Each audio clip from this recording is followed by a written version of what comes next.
Story of Promise by Boy, I Love You.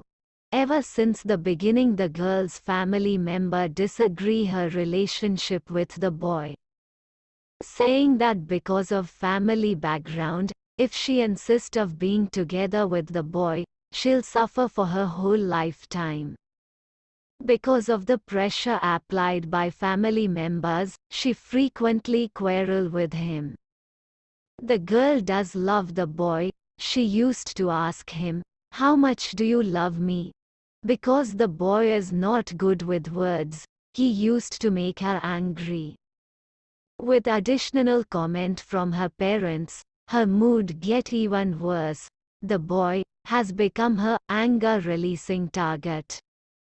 And the boy just silently allowed her to continuously release her anger on him. Later, the boy graduated from university. He planned to further study overseas, but before he left, he proposed to the girl. "I don't know how to say nice words, but I do know that I love you. If you agree, I am willing to take care of you the whole life. About your family members, I will work hard to convince them and agree on us. Marry me, will you?" The girl agreed, and her parents, looking at the effort shown by the boy, agreed with them. Finally, before the boy go overseas, they are engaged. The girls stay back in the hometown, step into the working society, whereas the boy continuing his study overseas. They maintained their relationship through telephone and letters, although time is difficult to get through with, but both of them never give up. One day, the girl left home for work as usual. On her way to the bus stop, a car lose control and knock her down. As she awake from unconsciousness, she saw her parents and realized how seriously she got hurt and how fortunate of her not to get killed.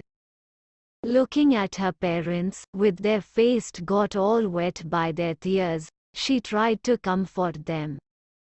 But then, she found out that she can't even spell out a word. She tried her best to make some voice, but all she managed was to breathe without any voice.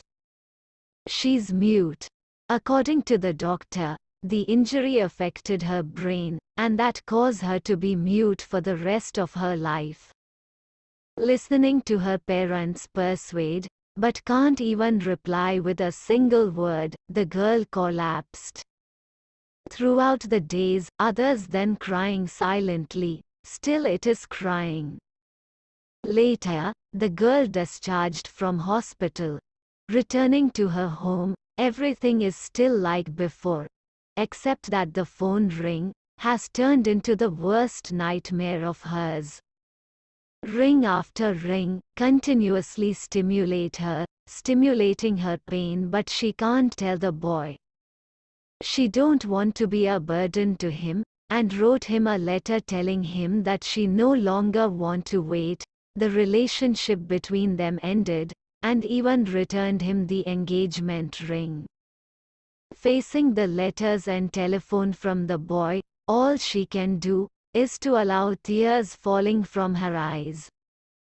Her father decided to move after seeing the pain she is suffering, hoping that she could forget everything and be happier into a new environment. The girl started to learn, slowly picking up sign language and start over again, also telling herself to forget the boy. One day, her best friend tell her that the boy's back. He's searching all around for her. She asked her best friend not to tell him about her and asked her to tell him to forget her. After that, for more than a year there was no news of boy. One day her best friend tells her that the boy is getting married soon, and passed the wedding card to her. She opened the card sadly, but she found her name on the card. The moment she want to ask her best friend, the boy appear in front of her. With an unfamiliar sign language, he told her, I spent more than a year's time to force myself to learn sign language in order to tell you, I have not forgot our promise. Give me an opportunity. Let me be your voice. I love you. Looking at the slow sign language by the boy, and the engagement ring she gave back to him, she finally smiled. Moral: do not be a coward and run away whenever there is a problem. Remember that every problem has a solution. Never ever break someone's heart. You may not know when it will happen to you.